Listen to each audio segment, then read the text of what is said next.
Morning, Bhante. Good morning. Good morning, Bhante. Good morning, Bhante. Good morning. Chaturi,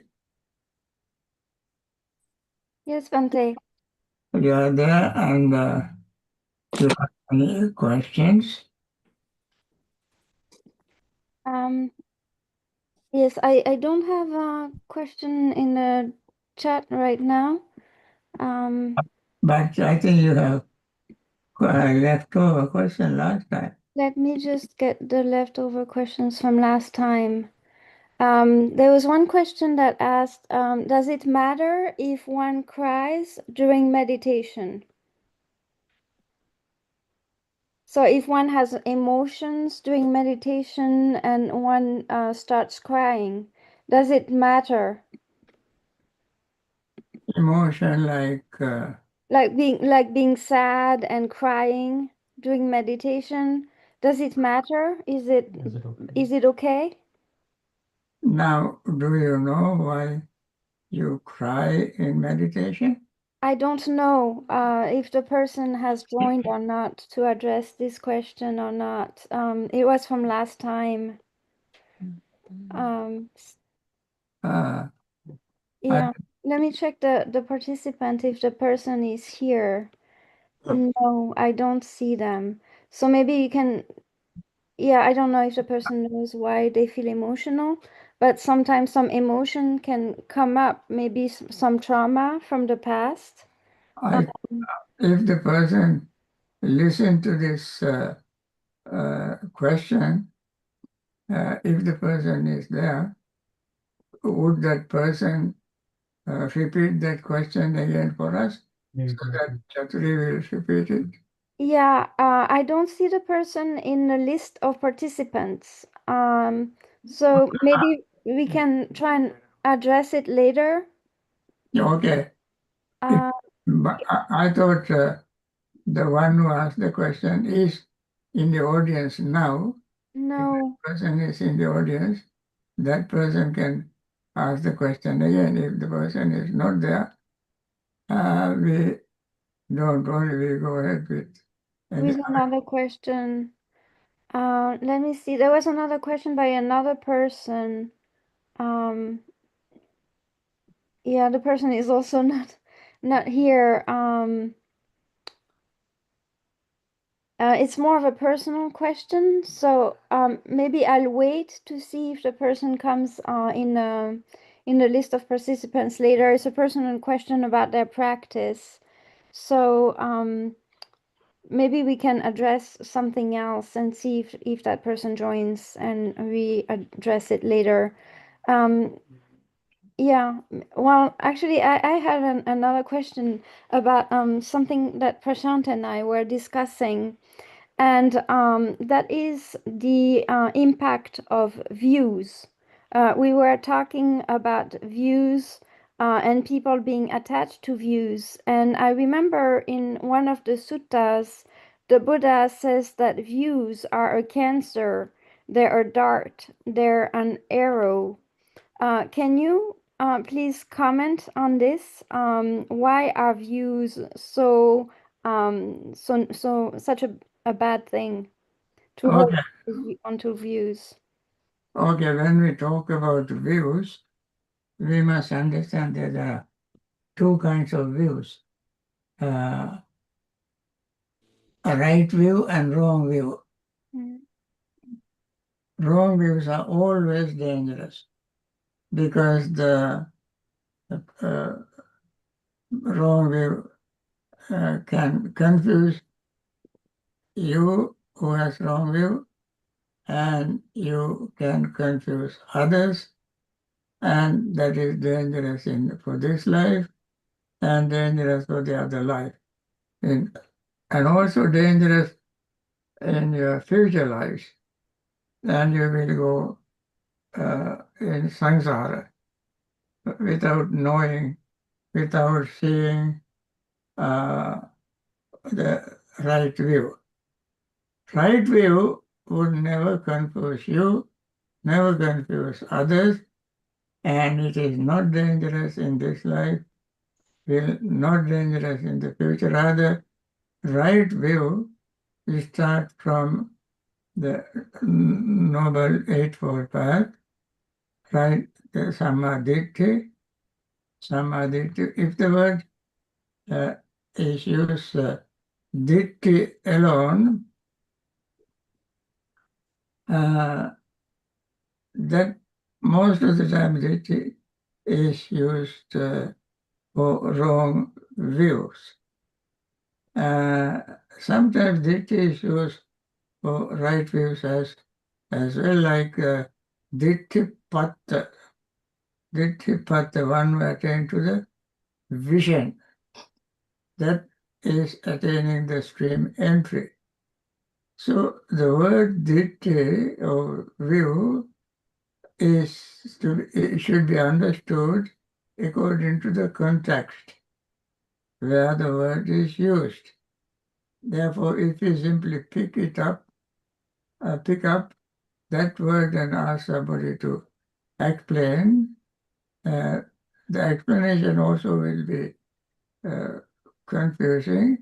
So the person has to define these two words, right view, wrong view, and then understand what the right view is, understand what the wrong view is.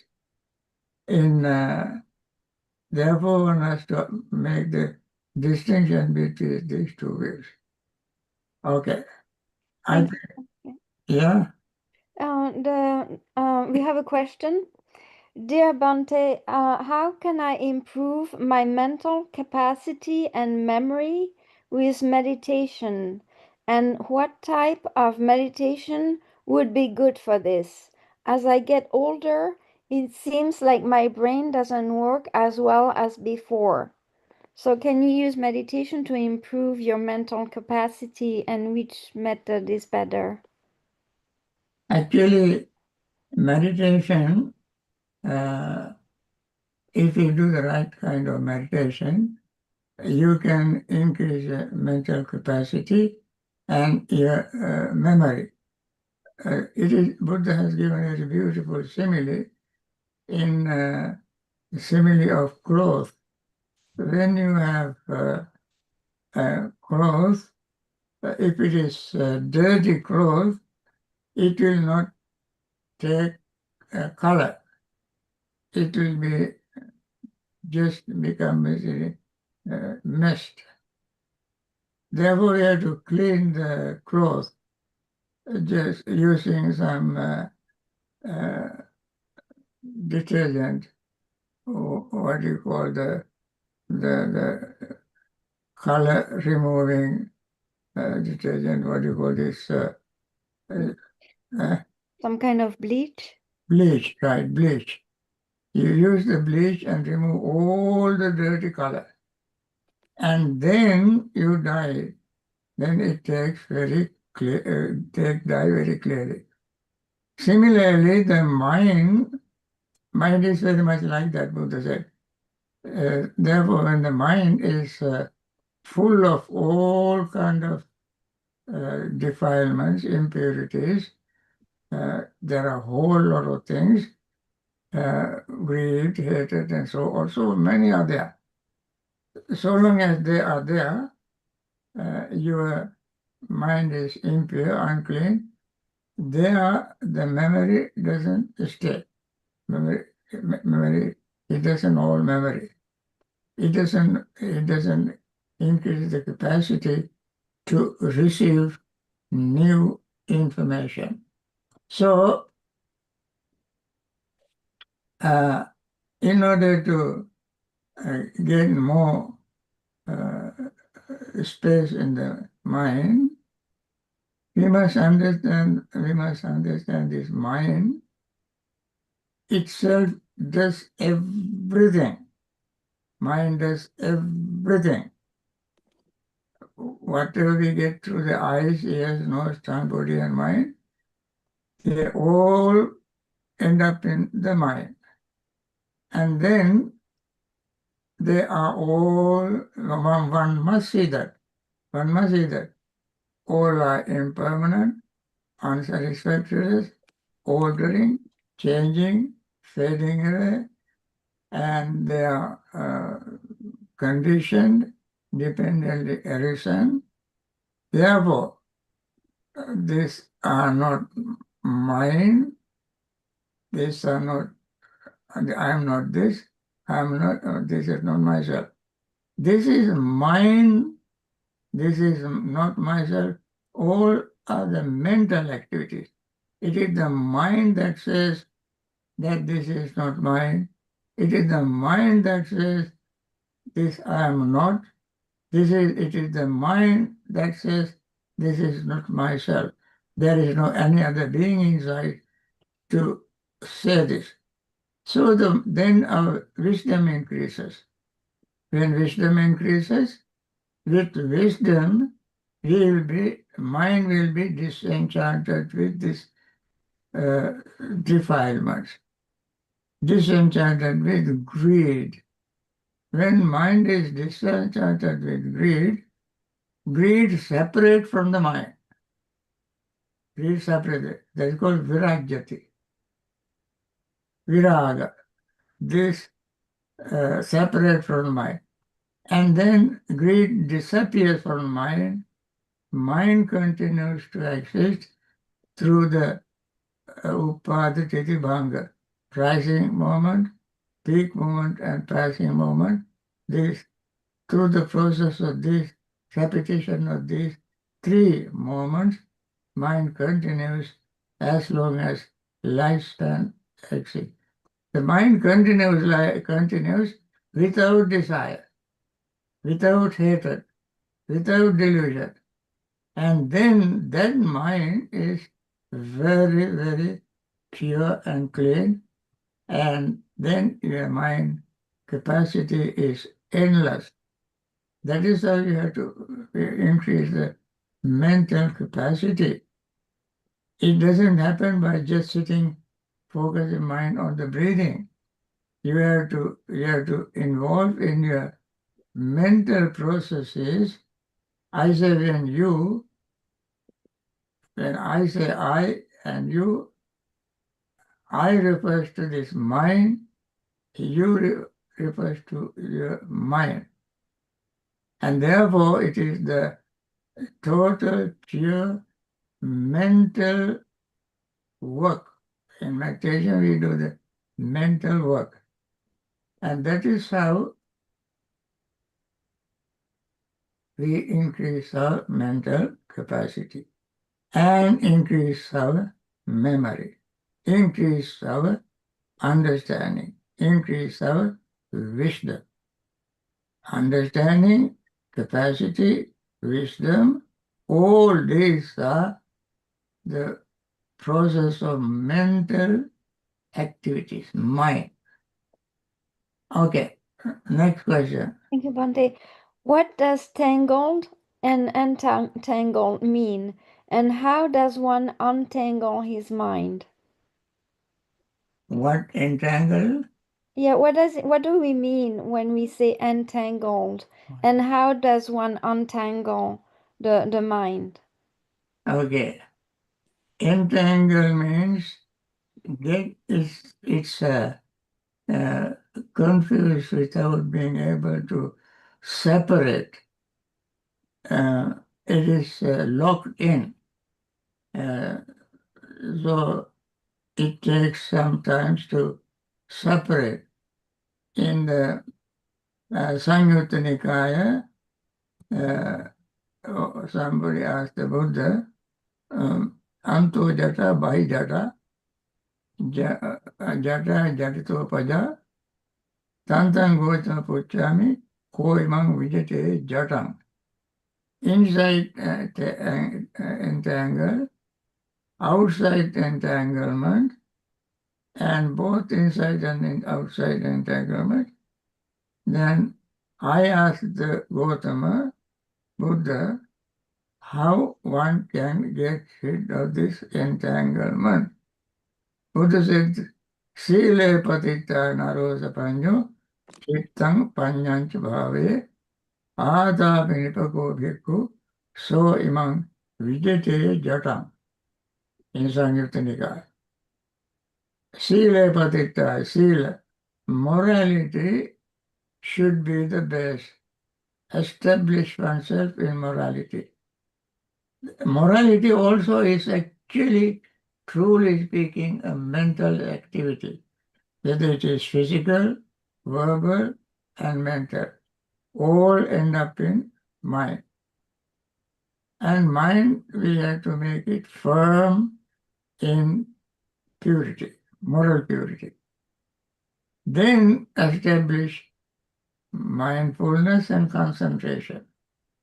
When mindfulness and concentration, mindfulness sees exactly what is happening inside, exactly what is happening to the body, feeling, perception, thought, and consciousness. And then gain concentration. When you gain concentration, that concentration is not just like, as I mentioned many times, not like vegetable, making yourself a rock or tree, vegetable. That is the state of mind of one-pointedness of wholesome mental state, all wholesome. And then that mental state is very, very sharp, and it can penetrate all the dark mental states. I mentioned it several times from the Buddha's teaching that when the mind is very sharp, it can see things as they really are. Samahitam chittam yatha bhutam pajanati. Concentrated mind sees things as they really are. Things are 5 aggregate. That's all we have. Form, feeling, perception, thought, and consciousness. As they are means as they are changing. Every moment, form is changing, rising, coming to peak and passing away. Upadhiti bhanga. Rising, coming to peak and passing away. Upadhiti bhanga. And feeling also rising and coming to peak and passing away. Through coming into existence and reaching the peace and passes away. Perception, the same. Volitional formation, thought, and consciousness. They all are in a state of flux. Normally, we don't see this. We don't see this. So we have to develop a mindfulness and develop concentration. Mindfulness preceded by concentration. That means mindfulness arises first, and then concentration after that. And then combine these two together, we see this continuous flux of 5 aggregates: form, feeling, perception, thought, and consciousness. And that is how we unentangle entanglement. All the entanglement slowly become loose, and slowly they all break up and make the mind clear. Chittancha atapi nipivigu. So atapi, with the effect of destroying defilement, nipako, skillful, smart, daksha, bhikkhu would unlearn, make the entanglement unentangled. And that is how it happens. It doesn't happen very quickly in a split second. It's a gradual anubhava sikha, anubhava Kriya Anupamba Patipada. Gradual training, gradual practice, and gradual attainment. So, that is why we practice meditation, in order to get to the bottom of this problem. And then one day, as you meditate actually honestly, you see every day you make some progress, increase, make the mind clearer. It is just like when you have a tool, you hold the tool with this handle and use it every day, but you don't know how much the handle of the tool is worn out each day. But after long use of the tool, the handle is worn out, make it even look dirty. And that is how our defilement slowly fades away. It happens very gradually. And one day you will see that you have made significant progress. At the very beginning, you don't see very much, but later you will see. That is how we slowly unentangle our entanglement. It is like if you give a ball of thread to a monkey, he will mess it up. So what we have to do is to take the monkey away and take the ball of thread with a lot of patience, lot of effort. You gradually, slowly, you find the end of the ball of thread, and slowly, you unentangle it. And one day you will be surprised that you have managed to unentangle this ball of thread which has been messed up by a monkey. Similarly, the mind, when it is full of confusion, you start the practice. And then slowly, you will unentangle it. Okay, next question. The next question is, in breathing meditation, could you please explain how to develop total undivided attention on the breath? The person is saying that often when they start to focus on the breath, then there's other thinking that happens and some kind of a running commentary. You're doing this right or wrong, and then they lose the concentration because they start thinking about what they are doing. So how do you keep your undivided total attention on the breath without this mind making a commentary on what you're doing? I think that also is a good question. In fact, that is very common problem. Any meditator coming to meditation had been doing all kind of things. They have office work, they have family work, and they have children, parents, husband, brothers, sisters, social work, political work, economic, money changing, using money, buying and selling, and cooking, cleaning, so many activities. These days, even more activities. Since we have this easiest communication system developed these days, we have to send messages here and there very quickly using various means. And therefore, with all these things, a person has been living. And that person wants to focus his mind on one thing. So there are so many things to do. Focusing on one thing is therefore not easy. However, it is not easy doesn't mean it cannot be done. You can do it. You can do it by discerning now all this I have been doing I'm mundane.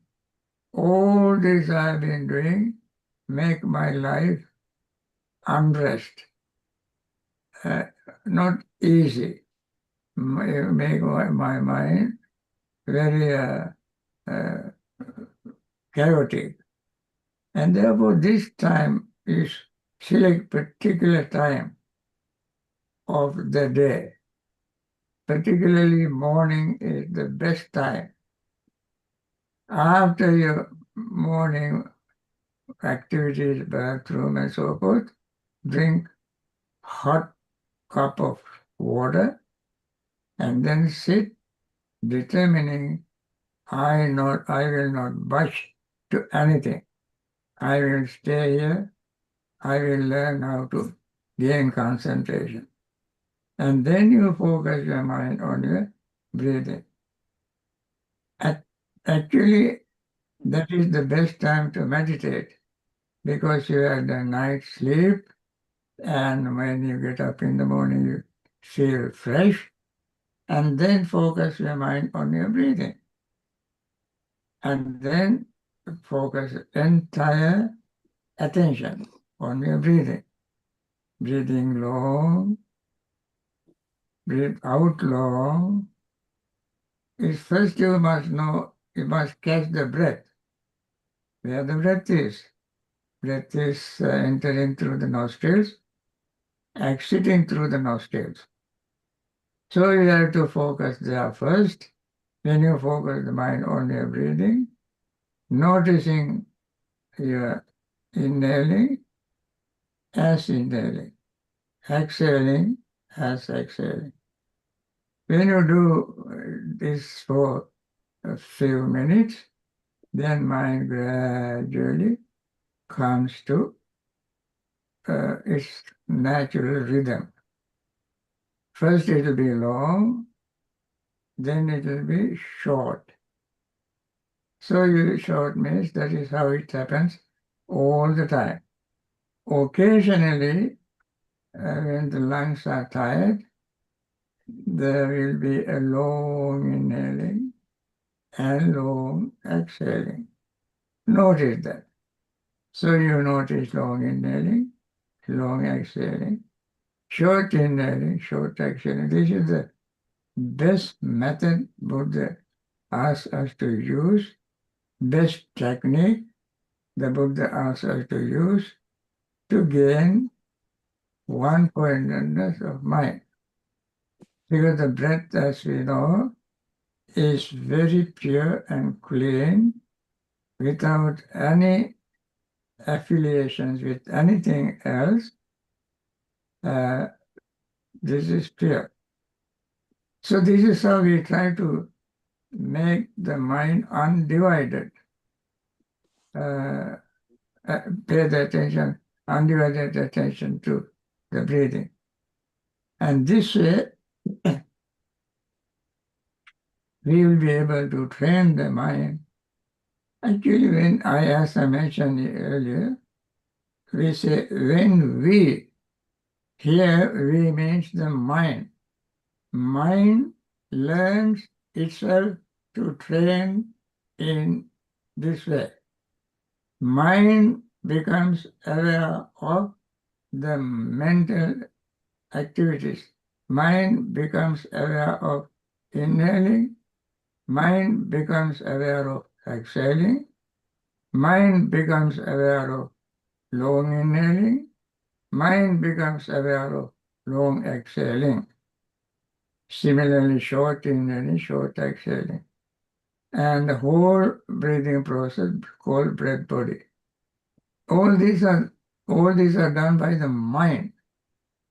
When you say I inhaling, I exhaling, the word I should be replaced by the word mind, because it is the mind that does all these things.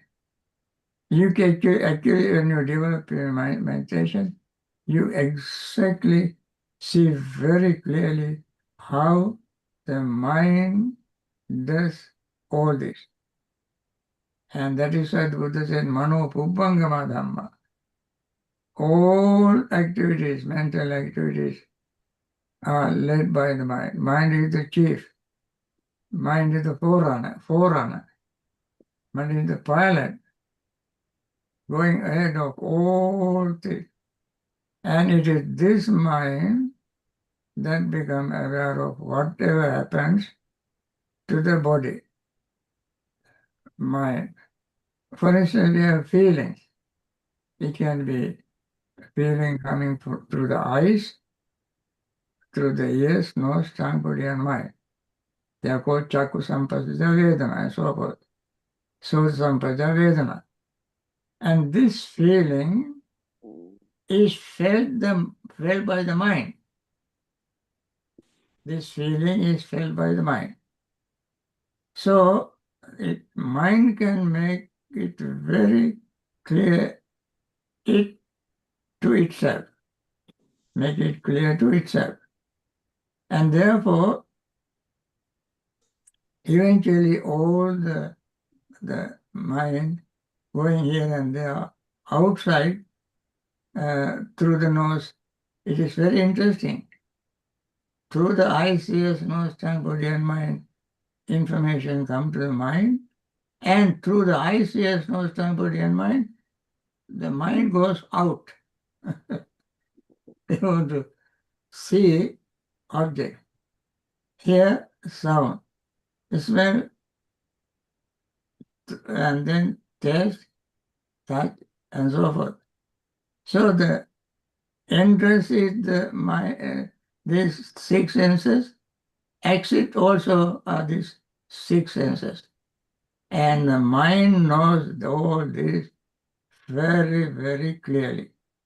And therefore, it is very easy for the mind, as you keep practicing,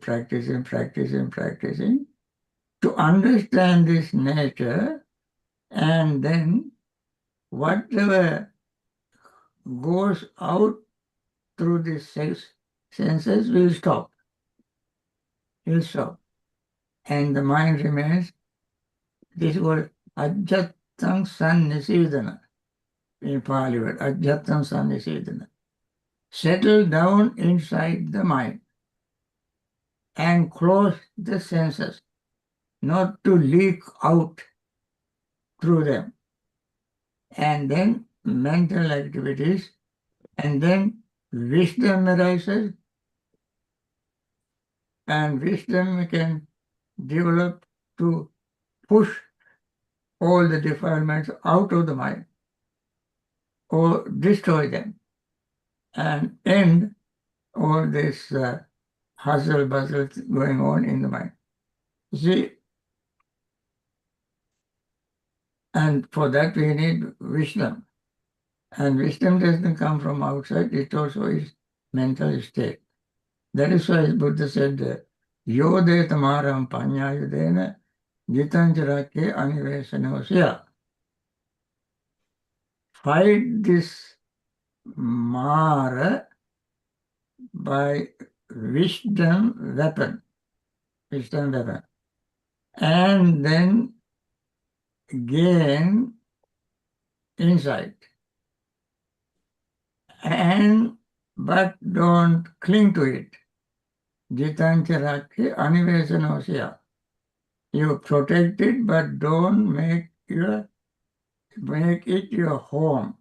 Don't get stuck thinking that this is mine, this I am, this is myself, and so forth.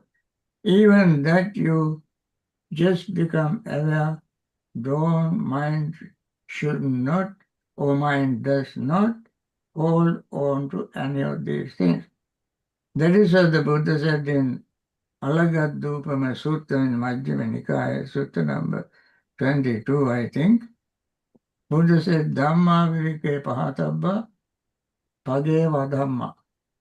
Dhamma also, you should let go of Dhamma, but more the unwholesome Dhamma. And then he said, Kullu bhava bhikkhve dhamma desimi nittaranattha noganattaya. The Dhamma I teach you like a raft. when you use a raft to cross a body of water, you don't carry the raft on your shoulder to show your gratitude to it. Rather, you leave it on the beach or let you float in the water. So, Buddha said, therefore, don't hold on to it, and as everything is flowing, flux, moving and moving and moving and moving, even this achievement you let go. That is how the mind becomes totally free from desire. And friends, your questions are very good questions. Unfortunately, there is no more time. Now I have to stop. I went 3 minutes overboard, and next Sunday, after my Saturday's talk, next Sunday you may ask questions. Okay, friends. Now we do meditation. Okay?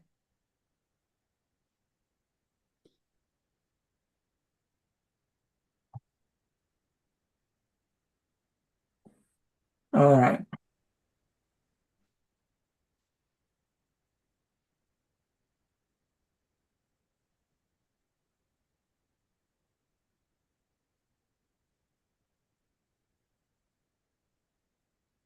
Okay. May all beings be happy and secure. May all beings have happy minds. Whatever living beings there may be, without exception, weak or strong, long, large, medium, short, subtle or gross, visible or invisible, living near or far, born or coming to birth. May all beings have happy minds. Let no one deceive another, nor despise anyone anywhere, neither from anger nor ill will. Should anyone wish harm to another, as a mother would risk her own life to protect her only child, even so towards all living beings, one should cultivate a boundless heart.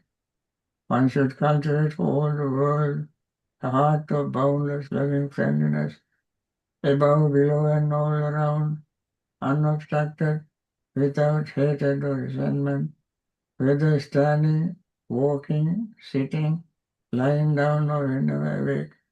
One should develop this mindfulness.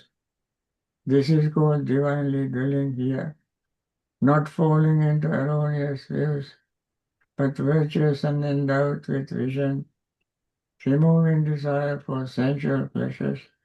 One comes never again to birth in the womb. Okay.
By means of these meritorious deeds, may I never join with the foolish, may I join always with the wise, until the time I attain Bhavana. May the suffering be free from suffering, may the fear-struck be free from fear, may the grieving be free from grief, so too may all beings be, from the highest realm of existence to the lowest. May all beings arisen in these realms, with form and without form, with perception and without perception, be released from all suffering and attain to perfect peace. Excellent, excellent, excellent. Now, friends, this is the end of our today's session. And we started this meditation with metta, and now we want to end with metta. And may all those who are in hospitals taken care of by doctors, nurses, hospital staff, may they recover very soon, return to their normal life, and practice Dhamma meditation and attain liberation from samsaric suffering. May doctors, nurses, hospital staffs who are helping these people in various ways to recover also find time to practice Dhamma meditation and liberate themselves from samsaric suffering. May all those who have lost their loved ones and may still be grieving, may they free from grief and understand the nature of life, and then practice Dhamma, practice meditation to understand nature of Dhamma better, and finally may they all attain liberation. And may all those who are in trouble spots in various parts of the world, trouble in war zones, poverty-stricken, discrimination, and so forth, may they all find time to practice Dhamma, practice meditation, understand the nature of our mind, and attain liberation from samsaric suffering.